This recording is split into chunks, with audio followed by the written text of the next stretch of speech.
अस्सलाम वालेकुम स्टूडेंट्स, उम्मीद करता हूँ कि आप सब खैरियत से होंगे। स्टूडेंट, आज की इस वीडियो के अंदर हम चैप्टर नंबर 2 की एग्जाम्पल प्रॉब्लम्स को सॉल्व करेंगे, एग्जाम्पल नंबर 1 से लेकर 6 तक।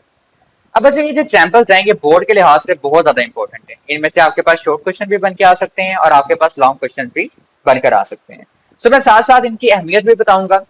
आपको पता है कि हम इस पूरे चैप्टर के अंदर 3 इक्वेशंस ऑफ मोशन को पढ़ चुके हैं और आपके most of the all numerical और जो एग्जांपल्स हैं वो इन्हीं इक्वेशंस की मदद से क्या होंगी, सॉल्व होंगी। तो मैं आपको ट्रिक सिखाऊंगा कि किस तरह से हम जो है वो इन इक्वेशंस का इस्तेमाल करेंगे और आपको कैसे पता चलेगा कि कौन से न्यूमेरिकल के अंदर कौन सी इक्वेशन जो है वो इस्तेमाल होगी। तो आपने लेक्चर के साथ बने रहना है और इसको कंप्लीटली सुनना है। सो हम एग्जाम्पल 2.1 से स्टार्ट करते हैं बच्चों। ये वैसे तो इसकी लेस परसेंटेज चांसेस हैं कि आपको पूछी जाए, लेकिन अगर पूछी भी जाती है तो आपके पास इसमें से जो बनकर आएगा वो आपके पास क्या होगा, शॉर्ट क्वेश्चन होगा। शॉर्ट के अलावा आपके पास इसमें से कुछ भी नहीं पूछा जाएगा। तो जिस स्टेप से मैं आपके सामने इस शॉर्ट क्वेश्चन को सॉल्व कर रहा हूँ, आपने बिल्कुल वैसे ही सॉल्व करना है, इजी वे में। जिस तरह से बुक पे बहुत लंबी लंबी हेडिंग दी है, आपको ऐसा करने की जरूरत है नहीं है। सो स्टूडेंट आपसे कहता है draw the velocity vector v a velocity of 300 metre per second at an angle of 60 degree to the east of north। आपसे कह रहा है कि हमारे पास वेलोसिटी का एक वेक्टर जो है वो आपने क्या करना है, ड्रॉ करना है, ठीक है, बनाना है। जबकि वो जो वेलोसिटी है वो आपके पास कितनी है, 300 मीटर पर सेकंड है और कितने एंगल पर है, 60 डिग्री पर है। To the east of north. East of north को हम बाद में देखते हैं, पहले आप गिवन डाटा देखें। गिवन डाटा में आपके पास कौन सी चीज आई है, वेलोसिटी आई है और क्या है आपके पास, एंगल है। अच्छा बच्चे, स्टूडेंट एक ना बड़ी प्रॉब्लम मेरे सामने लेकर आते हैं, सर हमें नहीं पता चलता कि गिवन डाटा किस तरह से लिखा जाता है या न्यूमेरिकल की स्टेटमेंट से गिवन डाटा कैसे निकाला जाता है। बच्चों, जब तक आपको यूनिट्स नहीं ना आएंगे क्वांटिटीज के, वेलोसिटी के, डिस्प्लेसमेंट के, लेंथ के, या जितनी भी आपने बेस ड्राइव क्वांटिटीज पढ़ी हैं, अगर आपको उनके यूनिट्स नहीं आएंगे आप कभी भी गिवन डाटा एक्सपेक्ट नहीं कर सकते। जैसे देखिए मेरे पास यहाँ पर यूनिट आ गया मीटर पर सेकंड, तो मुझे ये यूनिट देखते ही पता चल जाना चाहिए कि मेरे पास बेसिकली ये चीज गिवन है, ये जो 300 गिवन है, ये किस चीज के लिए है, वेलोसिटी के लिए। अभी तो उसने मेंशन कर दिया ना, कुछ जगह पे वो मेंशन नहीं करता, ठीक है। तो आपको इस चीज से क्या कर लेना चाहिए, अंदाजा लगा लेना चाहिए। चलिए अब आपके पास यहाँ पे देखिए, चूंकि मीटर पर सेकंड है तो वेलोसिटी हमारे पास क्या आ जाएगी बच्चों, 300 मीटर पर सेकंड। और दूसरी चीज आपको यहाँ पे पता चल रहा है कि चूंकि इसके ऊपर ये डिग्री बना हुआ है, ठीक है, तो आपके पास ये क्या है, एंगल है, ठीक है। एंगल क्या आ जाएगा, 60 डिग्री, ठीक है बच्चों। तो ये दो चीजें जो आपको गिवन है, आपने क्या काम करना है, आपने वेक्टर ड्रॉ करना है, ठीक है। तो आप टू फाइंड में क्या लिखेंगे, ड्रॉ वेलोसिटी वेक्टर। अच्छा, अब आप जब सोल्यूशन करने आएंगे ना, तो बच्चों आपने वेलोसिटी के वेक्टर को ड्रॉ करने से पहले यहाँ पर करनी है स्केलिंग, यानी आपने स्केलिंग की हेडिंग देनी है। ऐसे स्केलिंग क्यों करनी है, आपको पता है वेक्टर को हम क्या करते हैं, एक एरो की मदद से रिप्रेजेंट करते हैं कुछ इस तरह से। तो ये जो एरो है इसकी जो लेंथ है वो आप किसी स्केल की मदद से लेंगे ना। आप जब भी कोई लाइन खींचते हैं, ठीक है, किसी भी पेज के ऊपर, तो आप स्केल की मदद से लगाते हैं। तो अगर ये एरो की लेंथ खींचनी है तो वो भी आप क्या करेंगे, स्केल की मदद से खींचेंगे, लेकिन नंबर्स का ध्यान रखते हुए। तो स्केलिंग करते वक्त आपने सबसे पहले, चूंकि आपके पास कितना है, 300 मीटर पर सेकंड है, तो आप कहें कि लेट कर लें कि 100 मीटर पर सेकंड बराबर है किसके, 1 सेंटीमीटर के। यानी अगर 100 मीटर पर सेकंड होगा तो वो किसके बराबर आएगा, 1 सेंटीमीटर के बराबर आएगा। तो हमारे पास कितना है, हमारे पास है 300 मीटर पर सेकंड, तो वो किसके बराबर आ जाएगा बच्चों, ऑफ कोर्स 3 सेंटीमीटर के बराबर आ जाएगा। अगर इससे समझ नहीं चलती तो आप क्या करें कि ऊपर वाली रकम को, ये 100 है ना, इसको 300 बनाने के लिए क्या करेंगे, 3 से मल्टीप्लाई कर देंगे। और अगर आपने इसको 3 से मल्टीप्लाई किया है तो इसको भी 3 से मल्टीप्लाई करना पड़ेगा, तब भी आपके पास यही आंसर आएगा। अब नीचे मैंने आपके सामने, आपको पता है कि आपकी बुक ने आपके साथ दो तरह के कोऑर्डिनेट्स शेयर किए हुए हैं। एक आपके पास साथ शेयर किया हुआ है जियोग्राफिकल कोऑर्डिनेट, और दूसरा आपके साथ शेयर किया हुआ है बच्चों कार्टेशियन कोऑर्डिनेट। सो आपके पास चूंकि ये देखें हमें वो ज्योग्राफिक एक्सेस दे रहा है, ईस्ट और नॉर्थ, ये ज्योग्राफिकल एक्सेस है। तो आप क्या करेंगे, ज्योग्राफिकल कोऑर्डिनेट्स का इस्तेमाल करेंगे। वो किस तरह से होते हैं, आपने वही काम करना है कि दो म्यूचुअली परपेंडिकुलर लाइन खींचनी है, जो मैंने आपके सामने देखी यहाँ पर खींची है। इसमें जो ऊपर वाला पार्ट है, ठीक है, ये वाला आपके पास ये वर्टिकल लाइन में, इसको आप नॉर्थ बोलते हैं। इसके बिल्कुल ऑपोजिट जो आता है उसको क्या बोलते हैं, साउथ। जबकि जो हॉरिजॉन्टल लाइन है आपके पास, ठीक है, इसमें आपके पास जो लेफ्ट साइड पे आता है वो वेस्ट होता है और जो राइट साइड पे आएगा वो आपके पास क्या होगा, ईस्ट होगा। अब आपने क्या करना है, बिल्कुल इसी तरह का एक वेक्टर जो है वो यहाँ पे ड्रॉ करना है। तो देखिए आपकी बुक ने आपको क्या बोला है, आपकी बुक ने आपको बोला है कि जो वेक्टर आप ड्रॉ करेंगे वो क्या होना चाहिए, ईस्ट ऑफ नॉर्थ होना चाहिए, यानी उसका फेस किसकी तरफ होना चाहिए, नॉर्थ की तरफ होना चाहिए, ठीक है, और रोटेट किसकी तरफ कर रहा हो आपके पास, ईस्ट की तरफ, यानी वेक्टर क्या होना चाहिए, ऐसे होना चाहिए, ठीक है। देखें, सो अब मैं आपके सामने वो वेक्टर ड्रॉ करता हूं। हम वेक्टर को यहाँ से ओरिजिन से स्टार्ट करते हैं, ठीक है, ओरिजिन से स्टार्ट करते हैं और देखें ये नॉर्थ की तरफ था, आपने नॉर्थ से 60 डिग्री घुमाना है और किस तरफ लेके जाना है, इसको ईस्ट की तरफ लेके जाना है। तो अंदाजन यहाँ पे मैं 60 डिग्री घुमाने की कोशिश कर रहा हूँ, ये इतना, ठीक है। सो ये आपके पास क्या हो गया, आपका वेक्टर ड्रॉ हो गया। बस आपने इसके ऊपर क्या लगाना है बच्चों, एक एरो लगाना है और ऊपर मेंशन करते हैं किसका वेक्टर है, वेलोसिटी का वेक्टर है। अब आपने क्या करना है, चूंकि आपने नॉर्थ से किसकी तरफ लेकर आए, ईस्ट की तरफ, तो आपने यहाँ पे एंगल बनाना है। एंगल कितना था आपके पास बच्चों, 60 डिग्री था, ठीक है। तो ये आपके पास आपका वेक्टर जो है वो क्या हो गया है, ड्रॉ हो गया है जियोग्राफिकल एक्सिस के अंदर। नेक्स्ट प्रॉब्लम देखें, ये भी आपको शॉर्ट क्वेश्चन में ही पूछी जाएगी बच्चों। सो इसमें देखें आपसे वो क्या कहते हैं, ड्रॉ अ फोर्स वेक्टर। यहाँ पर आपने एक फोर्स का वेक्टर ड्रॉ करना है, पीछे वेलोसिटी का किया था, यहाँ पर किसका करेंगे, फोर्स का ड्रॉ करेंगे, जिसका मैग्नीट्यूड आपके पास बच्चों कितना है, 350 न्यूटन है and acting at an angle of 60 degree with x axis. इसका मैग्नीट्यूड कितना है फोर्स का, 350 न्यूटन है और ये कितने एंगल पे एक्ट कर रहा है, 60 डिग्री पे, और एंगल किसके साथ बना रहा है, एक्स एक्सिस के साथ। किसके साथ बना रहा है, एक्स एक्सिस। अब देखें एक्स एक्सिस से आपको पता चल रहा है कि ये कौन सा कोऑर्डिनेट सिस्टम है, ये कार्टेशियन कोऑर्डिनेट सिस्टम है, ठीक है, उसको हम ड्रॉ भी करते हैं नीचे। अच्छा देखिए फोर्स की वैल्यू आपके पास कितनी दी गई है, फोर्स आपको दी गई है 350 न्यूटन और एंगल आपके पास कितना है बच्चों, 60 डिग्री है, और किसके साथ बन रहा है आपके पास, विद एक्स एक्सिस। किसके साथ बन रहा है, एक्स एक्सिस के साथ। टू फाइंड में आप क्या चीज लिखेंगे बच्चों, आप लिखेंगे ड्रॉ फोर्स वेक्टर। ओके हो गया। अच्छा अब आपने क्या करना है, इसके अंदर भी वही काम करना है, स्केलिंग का। तो स्केलिंग कर देते हैं यहाँ पर आपके पास। ओके बच्चों, इस बार आपने हमें क्या कहा है, लेट करें कि 100 न्यूटन किसके बराबर है बच्चों, 1 सेंटीमीटर के बराबर है। क्या करें, लेट करें कि 100 न्यूटन किसके बराबर है, 1 सेंटीमीटर के बराबर है। तो अगर 100 न्यूटन 1 सेंटीमीटर के बराबर है तो 350 न्यूटन किसके बराबर होगा, वो होगा आपके पास 3.5 सेंटीमीटर के। अब आपने यहाँ पे लाइन ड्रॉ करनी है, लेकिन वो कितनी होनी चाहिए, 3.5 सेंटीमीटर की, और वो एक्स एक्सिस के साथ कितने का एंगल बना रही होनी चाहिए, 60 डिग्री का एंगल बनाए। कितना एंगल बनाए, 60 डिग्री का। चलिए उसको ड्रॉ करते हैं। तो देखिए बच्चों यहां से हम लाइन को ड्रॉ करेंगे, ठीक है। अब देखिए आपने क्या करना है, लाइन को इस तरह से ड्रॉ करना है कि वो एक्स एक्सिस के साथ, एक्स एक्सिस से शुरू हो, एंगल बनाते हुए कितना एंगल बना जाए आपके पास, 60 डिग्री तक का एंगल बना जाए, ठीक है। तो ये आपके पास लाइन आ गई, यहाँ पर आप इसका वेक्टर बना दें और मेंशन कर दें कौन सा वेक्टर है, फोर्स का वेक्टर है, और यहाँ से आप इसका एंगल ड्रॉ करेंगे बच्चों, जो कि आपके पास कितना है, 60 डिग्री का एंगल है, ठीक है। तो ये इतना काम है जो आपने यहाँ पे जो है वो करना था। तो चलिए स्टूडेंट हम नेक्स्ट न्यूमेरिकल को सॉल्व करते हैं। देखिए इस न्यूमेरिकल के अंदर आपसे क्या कहता है, an eagle dives to the ground along a 300 metre path with an average speed of 60 metre per second, how long does it take to cover this distance. So क्या कह रहा है कि आपके पास एक ईगल है जो क्या कर रहा है, डाइव कर रहा है किसकी तरफ, जमीन की तरफ, और डाइव करते हुए वो क्या करता है, 300 मीटर का फासला बच्चों तय कर लेते हैं, और ये डाइव करते वक्त उसकी जो एवरेज स्पीड है वो कितनी है, 60 मीटर पर सेकंड है। आपने बताना है कि उसने ये जो 300 मीटर का फासला तय किया है, इसके लिए उसको कितना टाइम लगा है। तो देखिए गिवन डाटा में आपके पास क्या आएगा, सबसे पहले देखें आपके पास फासला आएगा जो कि कितना है, 300 मीटर है। उसके बाद आपके पास बच्चों क्या चीज आएगी, उसके बाद आपके पास आएगी स्पीड। स्पीड आपको किससे जाहिर करते हैं, v से, और वो आपके पास कितनी है बच्चों, 60 मीटर पर सेकंड है, ठीक है। आपने यहाँ पे फाइंड क्या करना है, आपने फाइंड करना है कि कितना टाइम लगा है आपके पास ईगल को 300 मीटर का फासला तय करने के लिए। तो इसके लिए फार्मूला हम कौन सा इस्तेमाल करेंगे बच्चों, इसके लिए आप फार्मूला अपनी बुक का ही दिया हुआ इस्तेमाल करेंगे, ठीक है, जो कि आपके पास क्या है, v average is equal to s over t। ये फार्मूला आपको कहाँ मिलेगा, ये आपको स्पीड वाले टॉपिक के अंदर देखने को मिलेगा। अब देखिए आपने क्या चीज फाइंड करनी है, आपने टाइम फाइंड करना है। तो इसका आसान हल ये है कि आप क्या करें कि टाइम की और स्पीड की जगह आपस में क्या कर दें बच्चों, तब्दील कर दें।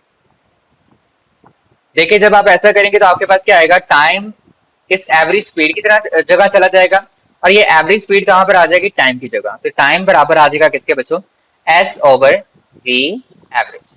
अब आपने क्या करना है, सिंपल एस की जगह उसकी कीमत पुट करनी है और वी एवरेज की जगह क्या करना है, उसकी कीमत पुट करनी है।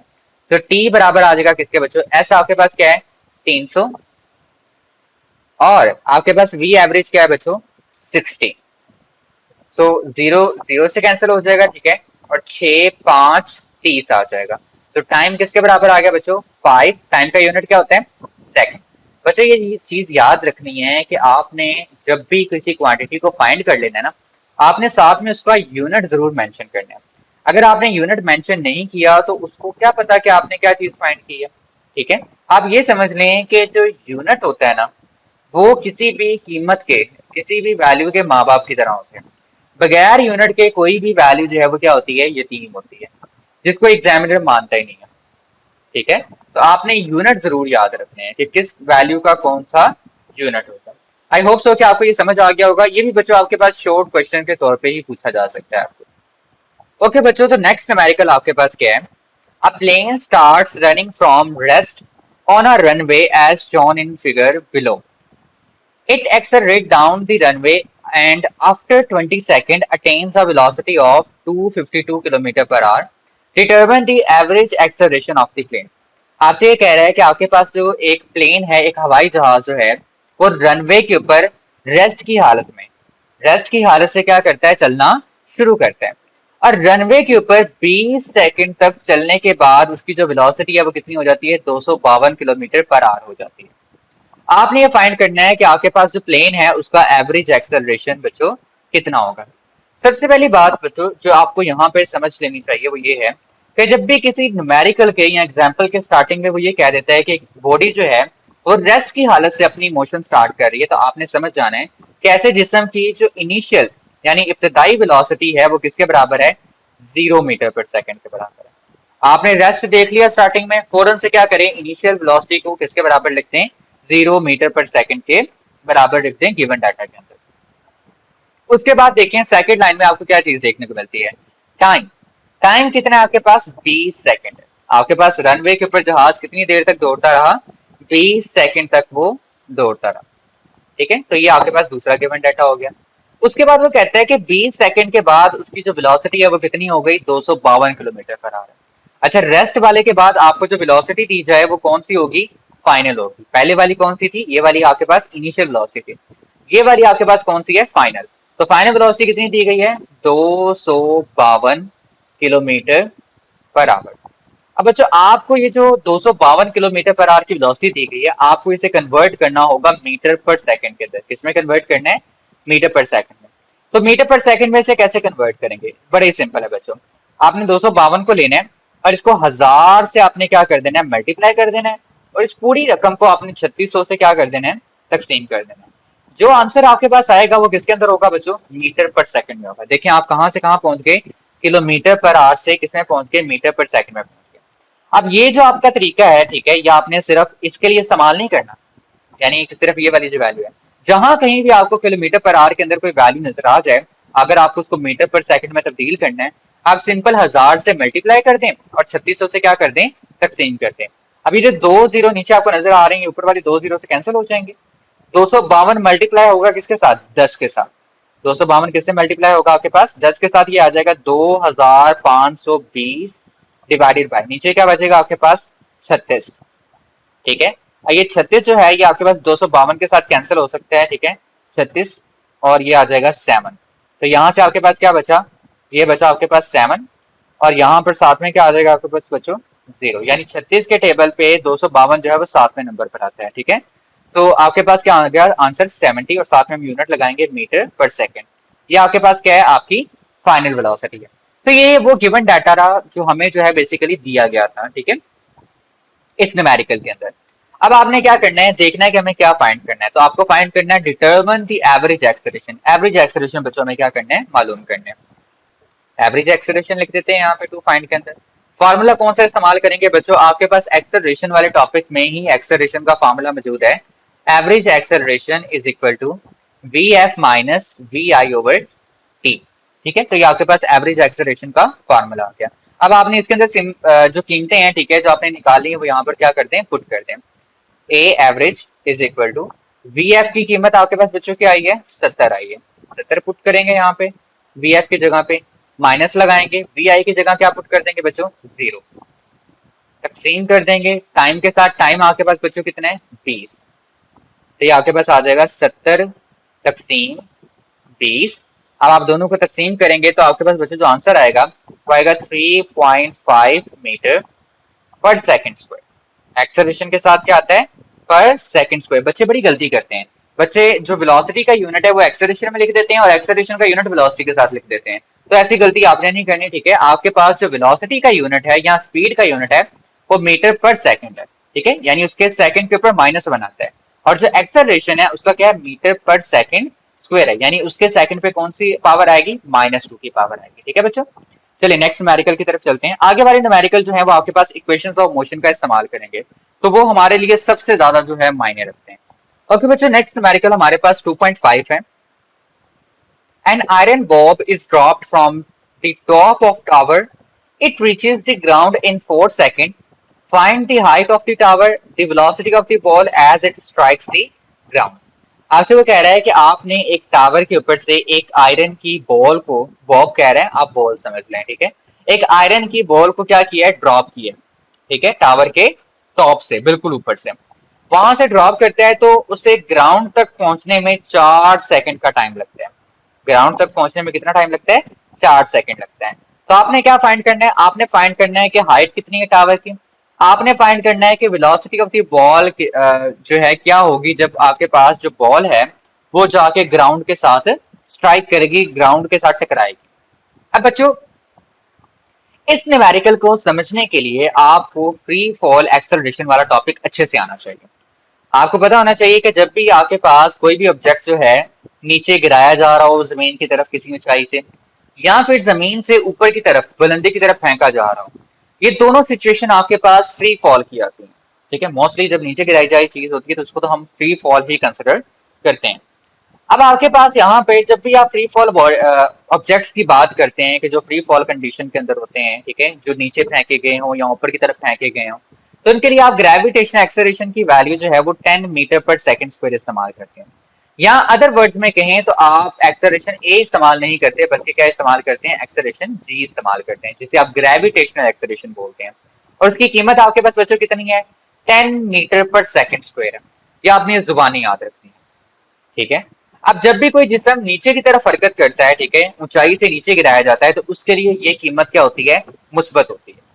लेकिन अगर कोई जिस्म ऊपर की तरफ फेंका जाए तो उसके लिए ये कीमत मुस्बत नहीं होती बल्कि क्या हो जाती है, मनफी हो जाती है, क्योंकि अगला न्यूमेरिकल हमने ऐसे सॉल्व करना है, तो इसके लिए आपको समझना जरूरी है। अच्छा, दूसरी बात कि जब भी कोई जिस्म जो है वो किसी ऊंचाई से फेंका जाए तो उसकी इनिशियल वेलोसिटी बच्चों हमेशा क्या होगी, 0 होगी। ये आपने बात अपने पल्ले बांध लेनी है कि जब भी कोई जिस्म किसी ऊंचाई से फेंका गया है तो उसकी इनिशियल वेलोसिटी क्या है, 0। एक उसकी इनिशियल वेलोसिटी 0 है, दूसरा उसका ग्रेविटेशन एक्सेलरेशन की कीमत क्या है, 10 मीटर पर सेकंड स्क्वायर है। दो डाटा आपको मिल गए, एक क्या मिल गया, इनिशियल वेलोसिटी मिल गई 0 मीटर पर सेकंड, और एक आपको मिल गया ग्रेविटेशन एक्सेलरेशन, वो कितना है, 10 मीटर पर सेकंड स्क्वायर। ठीक है, उसके बाद आपकी बुक ने आपको डाटा दिया हुआ है 4 सेकंड टाइम का, कि आपके पास बॉल को टावर के टॉप से ग्राउंड तक पहुंचने में कितना टाइम लगता है, 4 सेकंड लगते हैं। ये वो चीजें हैं जो आपके न्यूमेरिकल के अंदर आपको दी गई हैं। आपको वेलोसिटी नजर आई यहाँ पे लिखी हुई कहीं पे, नहीं, क्यों, क्योंकि एग्जामिनर ये समझता है कि उसने आपको फ्री फॉल एक्सेलरेशन का टॉपिक पढ़ाया है और उसके अंदर उसने आपको ये सारी इंफॉर्मेशन दे दी है। क्या इसने ग्रेविटेशन एक्सेलरेशन की कीमत दी न्यूमेरिकल के अंदर, नहीं। वो कह रहा है कि हमने बॉब को टावर के ऊपर से गिरा दिया, यानी फ्री फॉल के अंदर है बॉल, तो बच्चे को खुद ही पता लगाना होगा कि आपके पास जो एक्सेलरेशन है वो कौन सा एक्सेलरेशन है, ग्रेविटेशन एक्सेलरेशन, और उसकी कीमत कितनी है, 10 मीटर पर सेकंड स्क्वायर।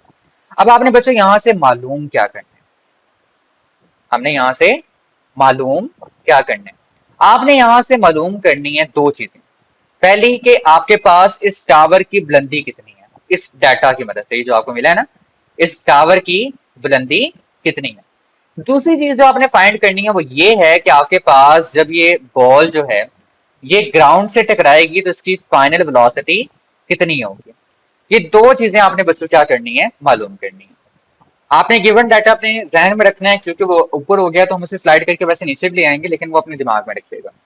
अच्छा, यहाँ पर आपके पास हम फार्मूला डिसाइड करेंगे कि हमने कौन कौन से फार्मूला इस्तेमाल करने हैं। मैं इनको नाम दे देता हूँ कि आपके पास ये फर्स्ट है और ये सेकंड चीज है जो आपने फाइंड करनी है। अब मैं आपके सामने यहाँ पर तीनों इक्वेशंस ऑफ मोशन लिखूंगा। पहली क्या है आपके पास, V F is equal to we I plus आपके पास क्या आएगा, जी टी। एक हम फ्री फॉल कंडीशन के लिए लिख रहे हैं बच्चों। उसके बाद आपके पास क्या आएगा, h is equal to we i t plus half g t square, second equation of motion. Third आपके पास क्या है, two g h is equal to v F square minus we I square. तो सबसे पहले हमने क्या फाइंड करना है, हमने फाइंड करनी है हाइट, कि टावर की जो आपके पास हाइट है वो कितनी है, बुलंदी कितनी है। तो बच्चों हमारे पास जो गिवन चीजें मैं ऊपर लिख देता हूँ, आपको इनिशियल वेलोसिटी का पता है, आपको टाइम का पता है और आपको ग्रेविटेशन एक्सेलरेशन की वैल्यू का पता है। अब आपके पास ये तीन चीजें, आपने डिसाइड करना है कि हाइट को मालूम करने के लिए मैं कौन सी इक्वेशन ऑफ मोशन का इस्तेमाल करूं। ठीक है बच्चों, अब देखें, क्या मैं पहली इक्वेशन इस्तेमाल कर सकता हूं? तो उसका जवाब फौरन से आना चाहिए, नो सर, हम नहीं कर सकते। क्यों नहीं कर सकते भाई, इसमें हाइट ही नहीं है। हमने मालूम हाइट करना है और हाइट का फैक्टर ही इसके अंदर मौजूद नहीं है, तो ये तो बिल्कुल भी इस्तेमाल नहीं हो सकती। क्या सर दूसरी इस्तेमाल की जा सकती है? तो आप देखेंगे क्या इसमें हाइट मौजूद है, तो देखें आपको हाइट नजर आ रही है। अगर हाइट मौजूद है तो फौरन से ये नहीं कह देना हाँ हम कर लेंगे, ठीक है, नहीं। आपने आगे भी देखना है कि क्या जो आगे आपके पास क्वांटिटीज दी गई हैं वो आपके गिवन डाटा में मौजूद है या उनकी वैल्यू आपके पास मौजूद है। तो देखें, इनिशियल वेलोसिटी हमारे पास मौजूद है, टाइम हमारे पास मौजूद है, ग्रेविटेशन एक्सेलरेशन हमारे पास मौजूद है। तो हाँ, हम सेकंड इक्वेशन ऑफ मोशन का इस्तेमाल कर सकते हैं। क्या हम थर्ड का इस्तेमाल कर सकते हैं? तो उसका जवाब क्या होगा, नो। भले इसके अंदर हाइट मौजूद है लेकिन फाइनल वेलोसिटी तो हमारे गिवन डाटा में नहीं है। देखिए, आप वो इक्वेशन कभी इस्तेमाल नहीं करेंगे जिसके अंदर दो वेरिएबल अननोन हो, जैसे हाइट भी नहीं पता, वीएफ भी नहीं पता। कोई एक क्वांटिटी होनी चाहिए जो आपको पता ना हो, बाकी सारी आपके पास मौजूद होनी चाहिए, ठीक है, तभी आप इक्वेशन का इस्तेमाल कर सकते हैं। तो हाइट मालूम करने के लिए ना तो आप फर्स्ट का इस्तेमाल करेंगे, ना ही आप बच्चों थर्ड का इस्तेमाल करेंगे, आप किसका इस्तेमाल करेंगे, सेकंड का। सेकंड लिखता हूं मैं यहाँ पे कि पहले को सॉल्व करने के लिए, हाइट को मालूम करने के लिए मैं इस्तेमाल करूंगा h is equal to we i t plus half g t square. ये हम इस्तेमाल करेंगे क्या फाइंड करने के लिए, हाइट फाइंड करने के लिए। उसके बाद बच्चों आपके पास देखें, मैं कलर चेंज कर देता हूँ। आगे आपने फाइंड करनी है फाइनल वेलोसिटी। फाइनल वेलोसिटी के लिए कौन से इस्तेमाल कर सकते हैं, क्या पहली इस्तेमाल की जा सकती है? तो आपका आंसर आएगा फौरन से यस सर, की जा सकती है। क्यों? क्योंकि उसमें फाइनल वेलोसिटी मौजूद है। लेकिन आगे वाले डाटा भी देखना है, वी आई मौजूद है गिवन डाटा में, यस मौजूद है, जी मौजूद है, यस मौजूद है, टाइम मौजूद है, यस मौजूद है। तो ये आप क्या कर सकते हैं बच्चों, इस्तेमाल कर सकते हैं। क्या मैं सेकंड का इस्तेमाल कर सकता हूं? तो फौरन से जवाब आना चाहिए नो। क्यों नहीं कर सकते, फाइनल वेलोसिटी नहीं आती इसके अंदर, ठीक है, तो सेकंड इस्तेमाल नहीं होगी। थर्ड की जा सकती है, तो इसका जवाब आपने पहले तो बच्चे जो होते हैं ना फौरन से भाग के कह देते हैं नो सर नहीं कर सकते, ठीक है। क्यों नहीं कर सकते, हमारे पास हाइट नहीं है। बच्चों देखें, आप पहले क्या सॉल्व करने वाले हो, हाइट ही निकालने वाले हो ना। आप हाइट निकाल चुके होगे, यानी आप थर्ड का भी इस्तेमाल कर सकते हैं। लेकिन अगर आपको फर्स्ट और थर्ड में से कोई चूज करनी पड़े ना, तो मैं आपको प्रेफर करूंगा कि फर्स्ट करो, फर्स्ट इजी होती है, ठीक है, तो आप फर्स्ट को प्रेफरेंस दें, ठीक है। चलें, हम यहाँ पे लिख देते हैं कि दूसरे प्रॉब्लम को सॉल्व करने के लिए आप फर्स्ट का इस्तेमाल करेंगे। वो क्या है, V F is equal to we I plus g t. Solution करते हैं इनका बच्चों। So first equation of motion इस्तेमाल कर सेकंड करते हैं हाइट मालूम करने के लिए, h is equal to we i t plus half g t square. Value replace कर दो, वी आई की कीमत कितनी है, 0, टाइम कितना है 4 सेकंड, प्लस 1/2, जी की कीमत कितनी है 10, टाइम कितना है 4 सेकंड, तो उसको लिख दो, 4 का क्या आ जाएगा आपके पास यहाँ पे बच्चों, स्क्वायर आ जाएगा। तो ये आपके पास क्या हो जाएगा, 4 इंटू 0 आपके पास 0 आ जाएगा। ये 2 10 से कट जाएगा, 2 1 2 एंड 2 5 10। यहाँ पर क्या आ जाएगा 5, और 4 का आप स्क्वायर लेंगे तो आपके पास बच्चों क्या आएगा 16, 16 आएगा, ठीक है, क्या आएगा 16। तो 16 साथ में लिख दें, ठीक है, स्क्वायर लेने से। अब 16 को आपने मल्टीप्लाई करना है बच्चों किसके साथ, 5 के साथ, तो आपके पास जो आंसर आएगा बच्चों आएगा 80। अब देखिए हाइट है, हाइट क्या है, बुलंदी है, एक तरह की लेंथ है, तो उसका यूनिट आप क्या लगाएंगे बच्चों, मीटर लगाएंगे। तो हमारी पहली वैल्यू निकल आई जो कि हमारे पास क्या थी, हाइट थी, जो कि कितनी आई है, 80 मीटर आई है। ना बच्चों सेकंड पार्ट सॉल्व करते हैं, जो कि हमने फर्स्ट इक्वेशन चूज की है उसके लिए, v F is equal to we I plus g t. तो वी एफ हमने मालूम करना है, उसको ऐसे लिख देते हैं, वी आई की कीमत हमारे पास क्या है, 0 है, जी की कीमत कितनी आई है हमारे पास 10, और टाइम हमारे पास कितना बच्चों 4। 10 को मल्टीप्लाई करेंगे 4 के साथ, आपके पास क्या आ जाएगा, 40 आ जाएगा। अब देखें जीरो की कोई वैल्यू नहीं है, तो वो हम नहीं लिखेंगे, ठीक है। अब फाइनल वेलोसिटी आ गई, उसका यूनिट क्या होता है, मीटर पर सेकंड। तो ये आपके पास क्या निकला है बच्चों, फाइनल वेलोसिटी निकला है, ठीक है। आई होप सो कि इस न्यूमेरिकल से आपको समझ आ गई होगी कि आपने इक्वेशन ऑफ मोशन कैसे समझदारी के साथ सोच समझ के इस्तेमाल करनी है, ठीक है। आप तीनों इक्वेशंस को अपने सामने लिख लें और फिर चूज करें कि भाई कौन सी इक्वेशन जो है मुझे ज्यादा बेहतर लगती है क्या करने के लिए, इस्तेमाल करने के लिए। ओके बच्चों, चलिए हम लास्ट न्यूमेरिकल को सॉल्व करते हैं। ओके बच्चों, नेक्स्ट एग्जांपल है हमारे पास 2.6। An arrow is thrown vertically upward with the help of a bow.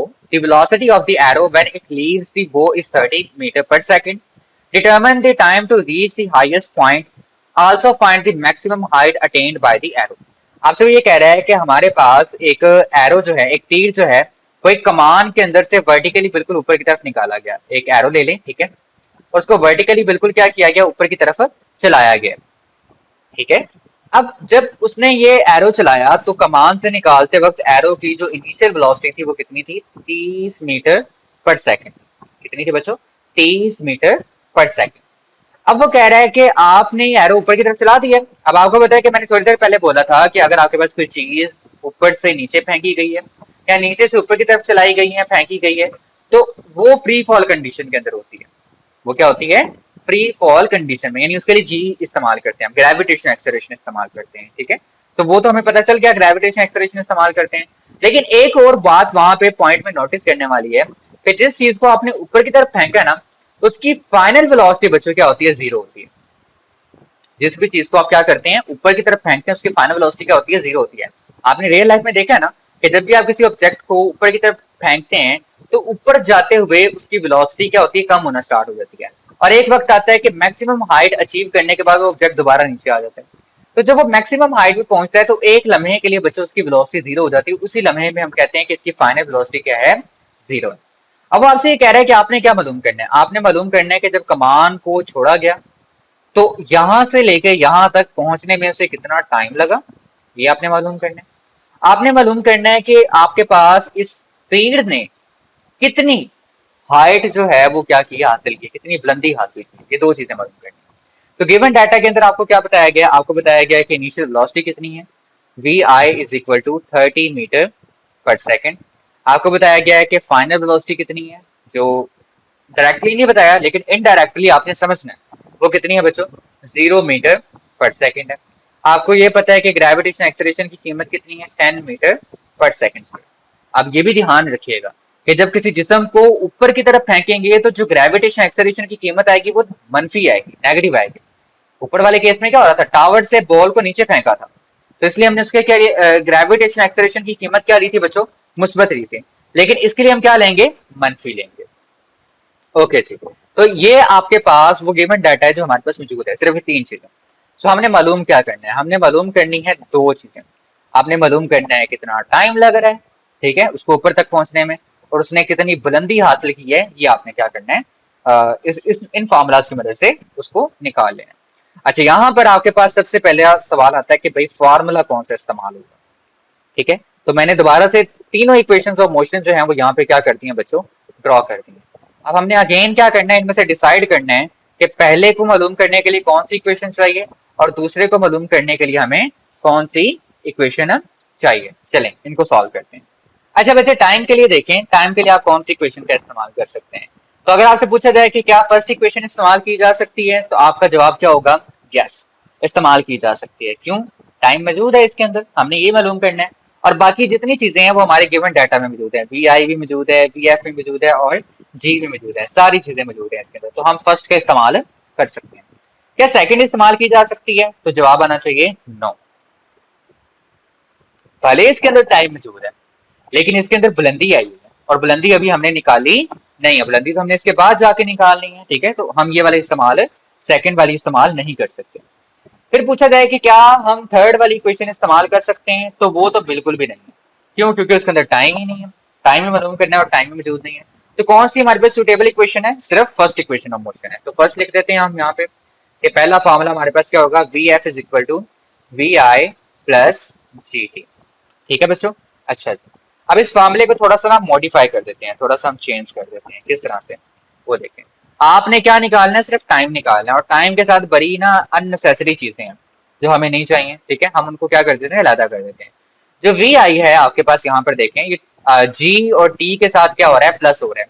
अगर मैं इसको इक्वेशन की दूसरी साइड पे भेज दूं तो वी एफ के साथ जाके क्या हो जाएगा ये बच्चों, माइनस हो जाएगा। तो देखिए इसको माइनस करवा देते हैं, v F minus we i is equal to g t. अब मुझे सिर्फ टाइम चाहिए, ये जी भी मेरे लिए कबाब में हड्डी है, तो इसको भी यहाँ से निकालना पड़ेगा। ये जो जी है ये टाइम के साथ क्या हो रहा है, मल्टीप्लाई हो रहा है। इसको मैं क्या करता हूँ, वी एफ माइनस वी आई से क्या करवा देता हूँ, दूसरी इक्वेशन दूसरी साइड पे लाके तकसीम कर देता हूँ। तो देखिए आपके पास V F minus we I over G आ जाएगा, और ये किसके बराबर है, टाइम के बराबर है। ठीक है बच्चों। अब आप क्या करें कि इनकी जगह तब्दील करते हैं, आप टाइम पहले लिख लें और ये आ जाएगा V F minus we I over G. ठीक हो गया। तो अब हम क्या कर सकते हैं, ये वाला, ये जो फॉर्मूला अभी हमने बनाया इसके अंदर हम कीमतें पुट करेंगे जब सोल्यूशन करने लगेंगे। ठीक है, तो चलें हम दूसरा फॉर्मूला डिसाइड कर लेते हैं। दूसरा फॉर्मूला कौन सा होगा? हाँ जी, दोबारा हम इक्वेशंस ऑफ मोशन पे आ गए हैं। अब बताएं जी, क्या पहली इक्वेशन इस्तेमाल की जा सकती है बुलंदी निकालने के लिए? बुलंदी निकालनी है ना, क्या निकाल सकते हैं? नो, बुलंदी नहीं आती। दूसरी से निकाल सकते हैं? तो आपका जवाब होना चाहिए यस, निकाली जा सकती है। क्यों? क्योंकि अब हम टाइम फाइंड कर लेंगे, हम पहले टाइम फाइंड कर लेंगे फिर हमने बुलंदी निकालनी है, तो जी ये की जा सकती है। उसके बाद आपके पास क्या है बच्चों, थर्ड है। थर्ड इक्वेशन ऑफ मोशन भी इस्तेमाल की जा सकती है, क्योंकि उसके अंदर भी हाइट आता है और बाकी जितनी चीजें हैं वो हमारे पास मौजूद है। अब मैं आपको क्या करूंगा, दोनों इक्वेशंस की मदद से हाइट निकाल के दिखाऊंगा, ताकि आपके लिए प्रॉब्लम ना हो कल को कि आप जो है वो ये समझेंगे नहीं सर दूसरी से नहीं निकाल सकते, सिर्फ तीसरी से निकाली जा सकती है, बुक ने तीसरी से निकाली हुई है। तो मैं आपको दोनों से निकाल के दिखाऊंगा, लेकिन पहले हम बुक वाली सॉल्व करेंगे आपकी आसानी के लिए। चलें पहला आप क्या कर लेते हैं, हाइट निकाल लेते हैं। यहाँ पर हम पहले लिख देते हैं कि हम यहाँ पे थर्ड का भी इस्तेमाल कर सकते हैं और फोर्थ का भी इस्तेमाल कर सकते हैं, लेकिन मैं यहाँ पे थर्ड लिख रहा हूँ। Two g h is equal to v F square minus we I square. मैंने यहाँ से सिर्फ क्या चीज निकालनी है बच्चों, हाइट निकालनी है। तो टू और जी आपके पास हाइट के साथ क्या हो रहे हैं, मल्टीप्लाई हो रहे हैं, और दूसरी साइड पे जाके v F square minus we I square से क्या हो जाएंगे बच्चों, डिवाइड हो जाएंगे। तो एच बराबर आ जाएगा किसके बच्चों, V F square minus we I square over two G. ठीक है, अब हम इसका करते हैं सोल्यूशन। तो सोल्यूशन में सबसे पहले आपने क्या निकालना है, टाइम। टाइम किसके बराबर है, V F minus we I over G के। कीमतें पुट करो, टी वी एफ की कीमत आपके पास बच्चों कितनी है, सिफर। वी आई की आपके पास बच्चों कीमत कितनी है, 30। तो आ जाएगा -30 डिवाइडेड बाय जी की कीमत कितनी है, -10। ये गलती नहीं करनी बच्चे, माइनस लगाना भूल जाते हैं, -10। अब जीरो की कोई अहमियत नहीं है, तो जीरो मैं लिखूं या ना लिखूं उससे कोई फर्क नहीं पड़ता। माइनस से माइनस कट गया, 10 3 30। ठीक है, आपके पास टाइम किसके बराबर आ गया बच्चों, 3 सेकंड के बराबर आ गया। ठीक है, टाइम निकल आया। अब आपने क्या करना है, दूसरी चीज निकालनी थी बुलंदी। बुलंदी के लिए हमने कौन सी इक्वेशन इस्तेमाल करनी है, थर्ड। थर्ड आपके पास क्या है, h is equal to v F square minus we I square over two g. Okay g, height is equal to v f की कीमत 0 का स्क्वायर, वी आई की कीमत 30 का स्क्वायर डिवाइडेड बाय 2, और साथ में क्या है, -10। अच्छा जी, 0 का स्क्वायर बच्चों 0 ही होता है, माइनस आएगा साथ में, 30 का स्क्वायर लेंगे बच्चों ये आपके पास आएगा 900। कितना आएगा, 900। इसको आप डिवाइड कर दें, 2 को मल्टीप्लाई करेंगे इसके साथ 10 के साथ, तो ये आ जाएगा 20, और साथ में इसके भी क्या होगा, माइनस होगा। माइनस से माइनस क्या हो जाएगा बच्चों, कैंसिल। एक जीरो से एक जीरो कैंसिल। 2 को 90 पे तकसीम, 90 को 2 पे तकसीम करेंगे तो आपके पास क्या आएगा, 45। तो हाइट कितनी आ गया आपके पास बच्चों, 45 मीटर आ गई। 90 का आधा आपके पास 45 से होता है ना, ठीक है, तो हाइट आ गई आपके पास 45 मीटर। अब मैंने जैसा प्रॉमिस किया था कि मैं सेकंड इक्वेशन का इस्तेमाल करके भी निकाल के दिखाऊंगा। तो देखें, h is equal to we i t plus half g t square, यही है आपके पास फॉर्मूला। वी आई की कीमत कितनी है, 30, और टी की कीमत कितनी है बच्चों, 3, प्लस 1/2। जी की कीमत आपके पास कितनी है, -10, और टी की आपके पास कीमत कितनी है, 3, तो उसका क्या लेना है हमने, स्क्वायर। 30 को 3 से मल्टीप्लाई करेंगे आपके पास क्या आ जाएगा, 90 आ जाएगा।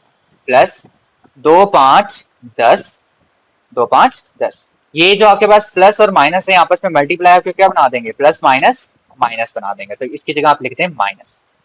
ठीक है, यहाँ पे क्या बचा 5, 3 का स्क्वायर लेंगे वो आपके पास आएगा 9, 90 माइनस 5 9 45, 90 में से 45 निकालेंगे आपके पास आंसर क्या आएगा, 45 आएगा। ठीक है, तो आप दोनों इक्वेशन से निकाल सकते हैं, सेकंड से भी निकाल सकते हैं और थर्ड से भी निकाल सकते हैं। मैंने बुक के अकॉर्डिंग भी निकाल के दिखा दिया और आपको एक्स्ट्रा भी निकाल के दिखा दिया। सेम काम ऊपर भी कर सकते हैं आप। ठीक है, जो मैंने कहा था ना कि दूसरी इक्वेशन भी इस्तेमाल की जा सकती है। ठीक है, तो वहां पे भी आप ये काम जो है वो कर सकते हैं।